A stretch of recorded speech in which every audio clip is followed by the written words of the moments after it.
And girls, wrestling fans of all ages, welcome to WrestleMats, the podcast where passion meets power slams. And every episode is a main event. Join your tag team champions of talk, Matt and Matt, as they grapple with the latest news, hottest debates, and legendary stories from the world of professional wrestling. From the roar of the crowd to the secrets behind the curtain, these two Matts bring the heat and the hard-hitting analysis every wrestling fan craves. So lace up your boots, hit the ropes, and get ready to tag in for a wild ride. This is WrestleMats. Hey, there we are, ready to go. Matty Reiser, Matt Kelly, ready for the first ever two-night WWE SummerSlam. What's up, Matty? Dude, living the dream. 2 nights of the biggest party of the summer, the championships, the excitement, the celebrities. We got it all here, especially tonight at WrestleMats. All right, we have got predictions for both nights of SummerSlam. So what we're going to do here is we are going to have night one first. Obviously, we'll take like a 10 or 15-minute break or so. Come back with night number 2. You'll be able to find this obviously over on our YouTube page at WrestleMats. It's going to be dropping all sorts of content all week long in regards to SummerSlam, and you can find that TikTok, Instagram. You see it there at the bottom of the page. YouTube, of course, at WrestleMats across the board. And Matty, our first time ever watch along for WrestleMats. You'll be able to find us each night, probably right around start time. Yeah, 6 o'clock Eastern. Maybe a couple minutes before, maybe a couple minutes after, but we're going to jump in there with a watch along, man. Dude, all weekend you're going to get Matt and Matty, the WrestleMats on your screen, giving you our kind of play-by-play, our reactions. This is something kind of everybody's doing, and we're pumped up to kind of finally be here to do it with you. Yeah, so SummerSlam is set to take place MetLife Stadium, East Rutherford, New Jersey, or as WWE would like to say, the shadows of New York sometimes, because they don't want to say East Rutherford, New Jersey. It doesn't quite roll off the tongue quite as nicely, but 6 o'clock Eastern over on Peacock. Before we get to the actual SummerSlam predictions, Matty, let's do one quick count for the night. There won't be one on the next show, but there's going to be one here. We're going to talk about WWE Unreal, the new programming that is on Netflix. And Matty, I have caught some clips. I'm trying to carve out time in my schedule to sit down and, keep my full attention for a full episode. But the clips I've seen are very, very interesting. I ran a poll on X last night. It seems like a lot of people are excited to tune in to WWE Unreal. It's kind of I think a bigger peek behind the curtain than maybe WWE has given ever before. So are you watching? Are you tuned in? Are you seated for this? Or is this stuff that you wish was by the wayside and that you didn't know? Man, I'm a fan. I'm all for it. I think we've talked about it. Yeah, on some nostalgia episodes of how, like, that first time you find out a wrestler's real name, like all the peeks behind the curtain. Yeah. How awesome that is. So to me, I've watched about 2 episodes now. I'm loving every minute of it. Okay. Yeah. So I think it's going to be one of two things. What's up, Joey? I think it's going to be one of two things for a lot of people with WWE Unreal. It's either going to endear a lot of people to some stories, which I think can only help the product and kind of create a bigger fandom for a couple of particular talents. Or one of the clips that I did see is the Tiffany Stratton Charlotte Flair fiasco that went down on SmackDown. I think Tiffany got a talking to about that one. It didn't necessarily go the way that she thought it was going to go. And I could see some people not necessarily being a big fan of Tiffany for going after Charlotte like that in real life. I mean, you got to get yourself over, though. And I mean, that was the most talked about part of that segment. So I see where she's coming from. I see both sides. But from a realistic standpoint, we've all wanted we read the dirt sheets. We've wanted this, the documentaries, a peek behind the curtain. So I think that this is what we've all kind of wanted. So I'm loving all of it. And I think it's cool to just see the writers' room, how they go back and forth on who they think should win the Rumble or a championship. It's a lot of intrigue. Yeah. Did you hear the Chelsea Green idea? Yes. Hey, I mean, that's cool that they have, but they have her on their mind. So that tells you right there that like she just adds to it. Yeah, I mean, I'm loving hearing the new ideas. I saw some screenshots, some screen grabs of kind of where the initial WrestleMania card for this past year was supposed to be, and then when you compare that to where it ended up, I think that's pretty fascinating. So I'm in on this series. I think it'll give people a very interesting look at the process and the way things go down, and hopefully it'll give a little bit of a greater appreciation of kind of how all of this stuff comes together. All right, Maddie, are you ready? Let's get ready to suck it. No. different show. All right. Yeah, I mean, it is WrestleMania After Dark, but you know, let's keep it to SummerSlam here. All right, we're starting on Saturday, and we're going to start at the bottom of this card. Sami Zayn versus Karrion Kross. We got another look at this feud on Monday Night Raw. A little bit of a set down between Karrion and Sami. I don't know if it's an official stipulation, Maddie, that Sami has to tell Karrion Kross that he was right if he loses. But we talked about the last time these two faced each other, and it was the first time that Kross had been on a card in quite some time.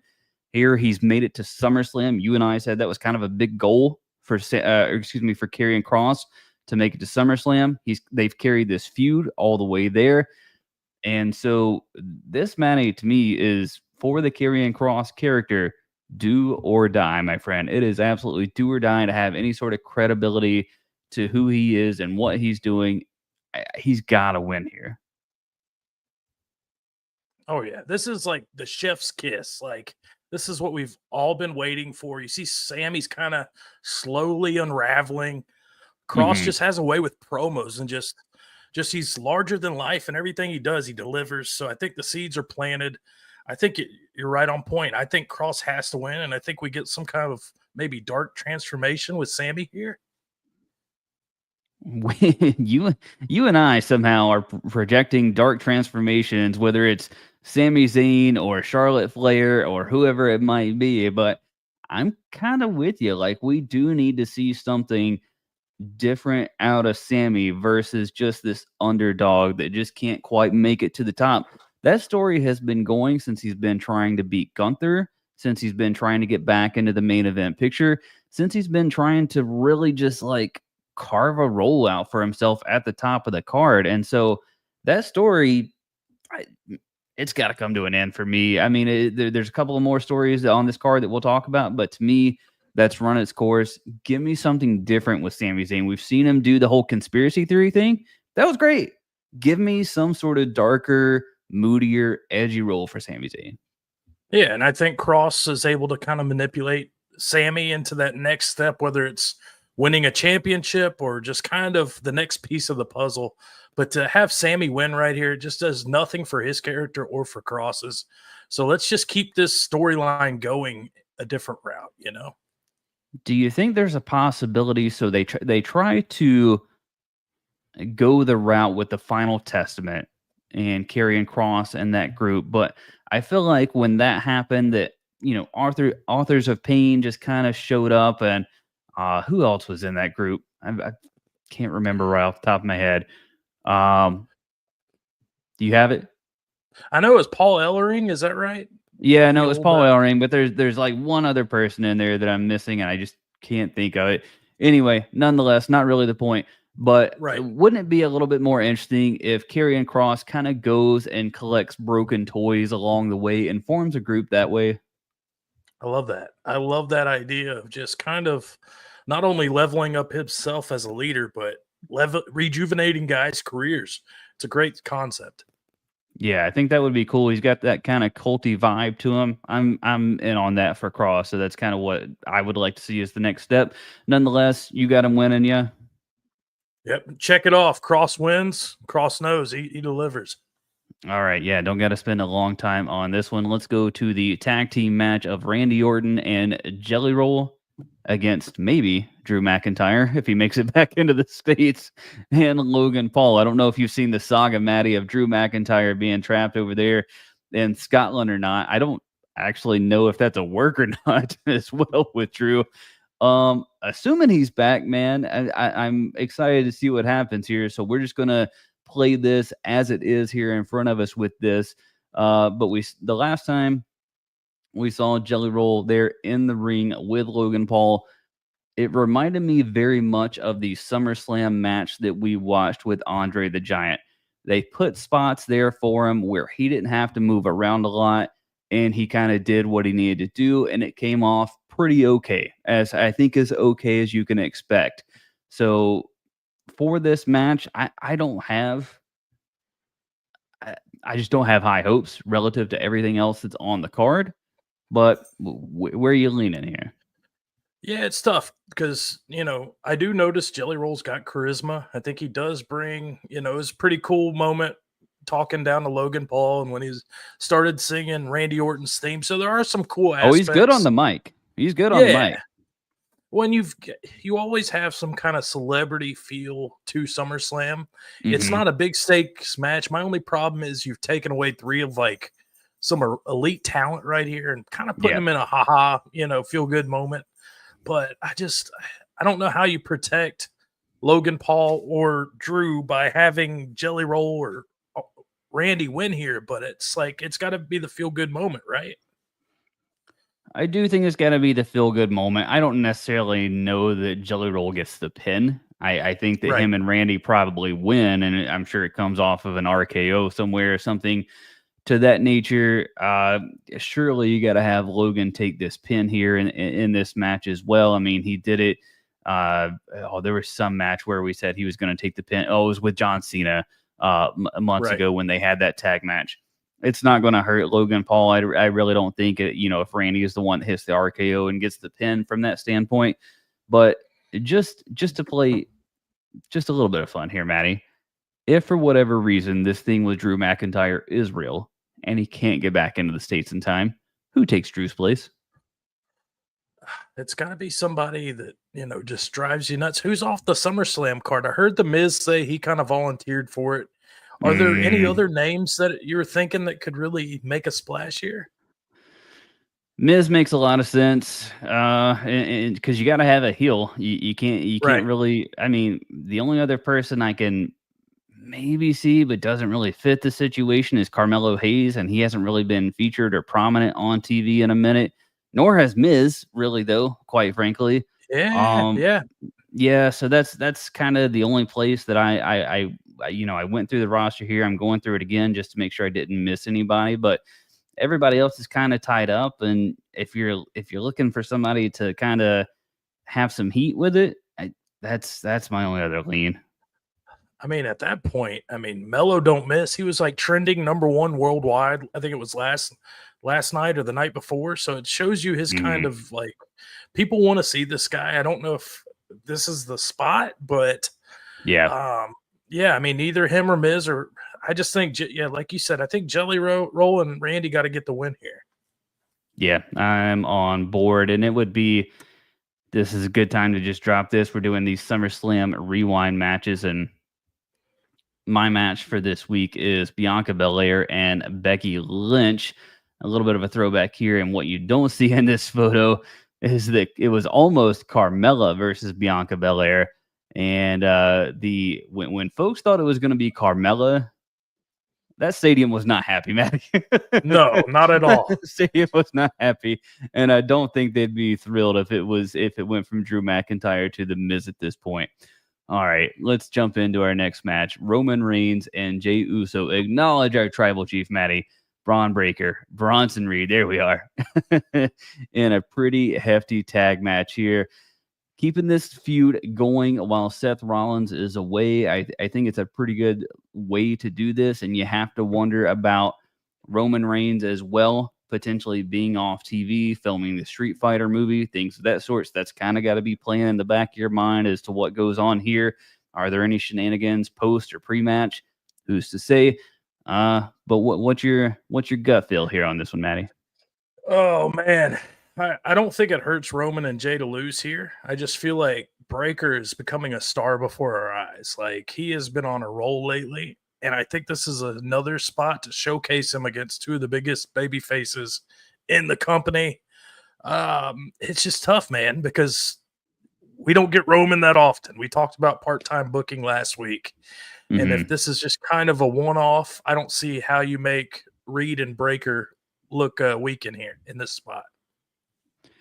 That's, man, there are a number of matches I think that WWE has weirdly kind of backed themselves into a little bit of a corner, and it starts with this match for literally the point that you just brought up. So, you know, if Reigns is going away and Breakker and Reed are there every single week, I don't know why you want them to lose, and I especially don't know why you want them to lose after the way they've kind of been wrecking shop on Monday Night Raw, how they're kind of trying to keep, stay in their lane, you know, while Seth Rollins is gone, and keep this faction going and making it look like it was, you know, really intended to while Seth was there as well. Like, I don't think it's time for the wheels to fall off. In fact, it's the complete opposite. So I'm right there in lockstep with you, which begs the question, Maddie, if you're going to have Breakker and Reed go over, who takes the pin? I think Roman needs to take the pin here, honestly. Agreed. I think Breakker needs to get the pin on Reigns, and I think you just keep this momentum going with these two dominant, you know, you can't. I think Breakker's got to beat Reigns here, don't you? Yeah, in some fashion or another, I do think Breakker pinning Reigns makes the most sense out of this whole thing. Look, they're trying with Bronson Reed, and look, he was just in the main event of Raw, so he's no slouch by any stretch of the imagination against Jey Uso. But if you're asking me who's most likely to be world champion within a year, it's Braun Breakker. Who's most likely to be champion for a long ass time, mirroring that Roman Reigns type run? It's Braun Breakker. Like, the dude's just on a rocket. He looks absolutely unstoppable, unbreakable, if you will. So to me, Breakker pinning Reigns makes all the sense in the world. And, you know, Jey Uso doesn't lose anything over that. Keeps those guys looking strong. And yeah, man, I think that's the way to go. Yeah, there's so much upside with these two guys. Like, Breakker stepped it up on the mic. He's shown that like he wants to be the leader, dude. This is a big night in wrestling, and this is kind of where you get your stories begin. And I think having Breakker come out of this just dominant is the way to go. Yeah, absolutely, man. We are flying through this card as it just. I don't know. Sometimes it falls that way. Sometimes we got more disagreement, Maddie. Sometimes we're just seeing things the same way. But let's move on to the Women's Tag Team Championship match. Raquel Rodriguez, Roxanne Perez repping the Judgment Day. Charlotte Flair and Alexa Bliss, their opponents for the WWE Women's Tag Team titles. You and I have been intrigued by this pairing of Charlotte Flair and Alexa Bliss. I think they're doing a great job of building this feud in the short window that they have. They look like the strongest contenders in quite some time to Perez and Rodriguez. So I'm here for this match. I think it could go a number of different ways, but I'm really excited to see how these four work together. Yeah, and that's the thing. There's momentum with Flair and Bliss, and then Rodriguez and Perez are, I mean, dude, they're clicking more and more week in and week out. So there's two, like, this is a tough one for me because I do love the magic we're getting with Flair and Bliss, but I love what we're getting with Rodriguez and Perez too. So I'm really torn on which way to go here. Now, I think when we were talking timeline for Liv Morgan, we're not in that window yet, right? For her to come back? I don't know. That's enough. We said it was like 6 months, so there's no way. But yeah, I don't think so. They're always dropping hints on that as well, keeping her relevant. So you just never know what's coming here. Yeah, because just on Monday Night Raw, they were going to like play video games or something, and Raquel was like, "Oh, you know who loves video games?" And then Don was like, "Yeah, great idea. I'll FaceTime Liv." So they're keeping Liv's name in that conversation, but I don't think it's quite played out enough with Roxanne Perez. Like, I think it's going to come much closer to the way that, you know, Liv Morgan was kind of getting sweet on Dom, but before she really comes back into the fray here. So yeah, that's going to be the question: is do Raquel and Roxanne still have the titles by the time that Liv Morgan shows back up? I don't know. And does this tag team of Flair and Bliss have more in store, like a one-off, or does it go to the dark side, like we've kind of talked about before? A number of different directions here. This one's kind of the most of a toss-up for me that we've predicted so far. Yeah, I think Bliss and Flair, like win or loss, they can kind of keep their momentum going, whether it's together or, some kind of storyline. I just don't know if Perez and Rodriguez, lose here, how that affects them. So I almost want to keep the belts on them just because of the momentum they have right now. Yeah, and I would be curious if this would be a show or if this would be a spot where Judgment Day loses all the gold. You know what I mean? And we'll talk about that as the night goes on here. Maybe it's a spot for that. Man, there's this title match, the women's title match, and then the WWE World Championship. And this is into the mind games of how many title changes are too many title changes. Right. The answer is I don't know. I think I'm going to lean into Charlotte and Bliss, though, winning the titles. Yeah, so that's our first really kind of maybe going the other way. We could both see either one win it. So I like that aspect of it. All right, you got Tiffany Stratton coming in as the WWE Women's Champion, taking on Jade Cargill. Winner is going to be facing Stephanie Vaquer, La Primera. Oh, Maddie. This is another one, my friend, where I do, in fact... Oh, no, actually, Stephanie Vaquer is not facing the winner of this match. I stand corrected. That is coming out of the triple threat. So let me back off of that a little bit. But this match, nonetheless... I still feel like they painted themselves into a little bit of a corner, though, because you've done so much to invest into Jade Cargill at this point. You and I have talked... belabored on really that kind of Tiffany Stratton's face run seems like it's kind of come to an end, and Tiffany Stratton in this particular feud once again kind of really does not feel like a face, Maddie. So I think it's time for something different for Tiffy. But is it time to put the strap on the title onto Jade? That I think is just a completely different question. Yeah, these are both future stars, right? They're who WWE wants to protect. They want to push. Do I know who's going to win this? I know Tiffy's run as champ's gotten stale, I think. She's kind of ran, like you said, out of people to fight. Unless you're leveling up somebody to kind of feud with Tiffy here, I don't know why you don't try to run with Jade and just see what she has. Well, when we talked about Jade last at Evolution, we said that she had, what was it, a no holds barred, right? What was the match with Naomi, which basically equated again to a no disqualification match. So I think we had talked about, that was a good way to kind of cover up some of the green that Jade Cargill is still dealing with, and that maybe she hasn't quite been ready for. And I think this is kind of prove it. The prove it point. She's going up against Tiffany Stratton on one of the biggest stages that WWE has to offer for the title. Can she win the title on her first opportunity? Should she have went more for a United States or Intercontinental Championship? I don't know, but that time has come and gone because here she is going for the big prize. So I think it's there with everything that they've done. She's won Queen of the Ring. She's kind of ran through a lot of the bottom tier of the roster. If Jade loses, where does she really go? I mean, how cool would it be to, champion versus champion or something? I just think Jade's got, like you said, she's got to be elevated here. And that's what they did with Queen of the Ring, beating Naomi. I mean, check mark. They're building her up. So I don't think it hurts Tiffy to lose. Yeah, I don't either. And I mean, at some point, Bianca Belair is hopefully going to be back with from her hand injury.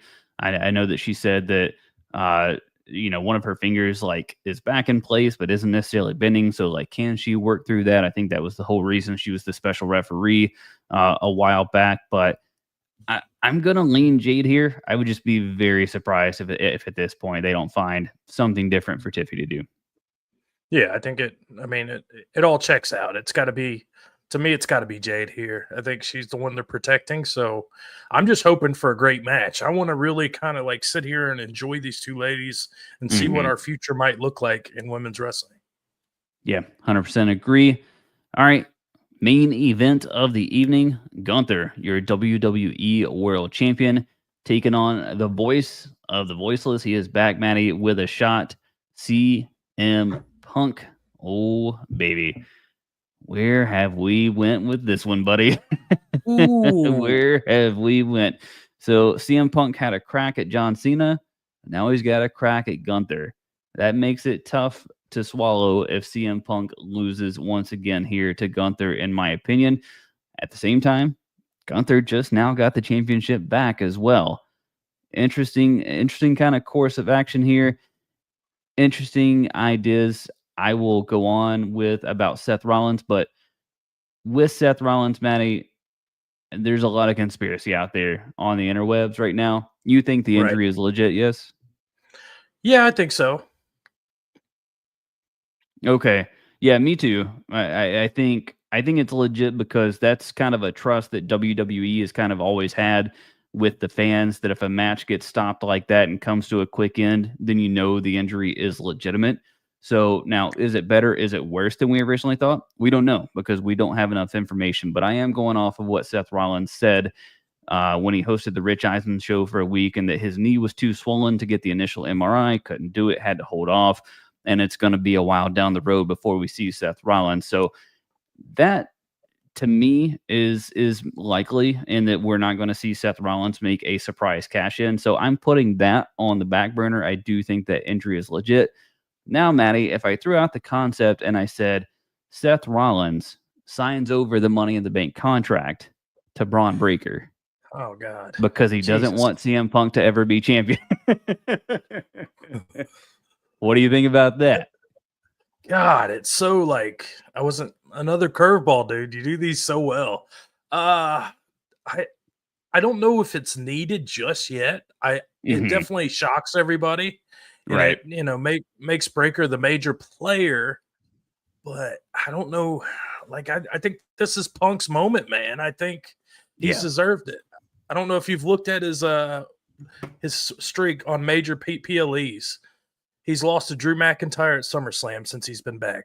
Lost the Rumble to Jey Uso. Elimination Chamber to John Cena. WrestleMania main event to Seth Rollins. Tag match to Seth Rollins and Breaker at Saturday Night main event. Cena at Night of Champions. It's the summer of Punk, man.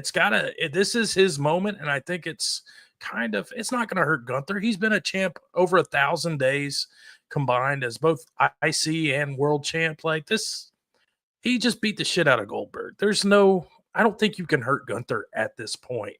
But if you tell me you get to close out night one with CM Punk as your champ, I think it would be a good moment for all of us.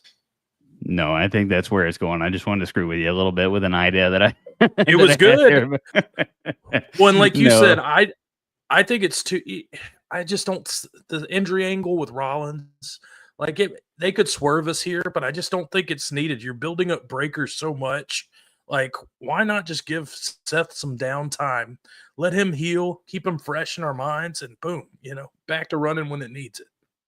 I do think that's exactly where it goes. And then I think CM Punk is there waiting in the wings for a Seth Rollins cash in. For as much as I was hoping for a Seth Rollins cash in on John Cena in his last match, the timeline for that to occur might clash with how injured Seth Rollins really is. Again, we have no idea. Hopefully one day we find out on WWE Unreal, right? But hopefully CM Punk, this is his moment. It would be great, man, in a stadium that's going to be as packed as it's going to be there at MetLife. He didn't get the moment. I mean, he got the main event of WrestleMania, but to get the moment actually standing there with the title, that comeback story, I mean, as good as it gets. There's a ton of fresh matchups there for Punk, and certainly more so there than Gunther. So I agree with you. I think this is summer of Punk. I think he wins to end night number one, and I think it's feel good in the go homes for night number one. Yeah, I think it's perfect for on so many different angles and levels. It's just sometimes you don't need all the surprises and run-ins and all this stuff. You just want a classic. Yeah. This could be a SummerSlam classic we're reviewing, 5 years from now. That's what I think of this match could be. Yeah, that's a great point, especially when you look at night 2. And we're not going to break down Cody and Cena here as a part of night 1, but obviously we'll do it as part of night 2. But with Cody and John expected to be is a street fight, rather, you can kind of expect more shenanigans, more run-ins, more things out of that match. Where I think you do something completely different on night number 1 here with Punk and Gunther, and you just leave it clean between these two. Yeah, that's what I want. I just want a wrestling classic. Like I want to experience 30, 35 minutes of Punk and Gunther and just, shut her down night 1 on a good note. Yeah, I'm right there with you. All right, as we mentioned at the top of the show, we are going to be doing a WWE SummerSlam watch along now. It is a special start time of 6 o'clock Eastern for SummerSlam, so make sure you are tuned in to Peacock at 6 o'clock Eastern. You can tune in to Facebook, X, and YouTube to watch along with us. Maddie will be here hopefully every step of the way for the most part. At least that's what we're planning on. We'll see what the runtime of this thing is. Maybe one of us the whole time, maybe both of us the whole time, but we'll be here as much as we can. And then, of course, next week we'll have our review show, but I'm hyped for a watch along for our first time ever, Maddie. I think it's going to be a hell of a time. So I hope a lot of people jump on here with us. Absolutely, guys. SummerSlam, it's once a year. This is the biggest party of the summer. Come enjoy it with us, the WrestleMats. We'll be here on Twitter, on Facebook, on YouTube. We'll be dropping these. If you didn't check out the whole video, we'll have plenty of mini videos showing you all these as well as shorts, all sorts of great content over at WrestleMats. I was going to say, if you want to get your fill in between now and the weekend, we got SummerSlam 2000 live from Raleigh, North Carolina. Hardy Boys, Edge and Christian, the Dudleys, and a triple threat TLC for the tag team titles. We're going to be breaking that match down. That was a hell of a fun watch. And then, as I just mentioned earlier in the show, SummerSlam 2021, Becky and Bianca for the SmackDown Women's title as well. So all of that and more coming to WrestleMat's platforms. He's Matty Reiser. I'm Matt Kelly. If you're joining us now here live, you'll be able to join us here. We're going to take about 10 to 15 minutes. I am going to refuel some water. Nope, that's definitely coffee in that cup. Totally not anything. Yeah, no. What? It's just another coffee. It's definitely another coffee, folks. I'm 37 years old. It's coffee, I promise. But yeah, we'll be right back here with you for night 2 of SummerSlam.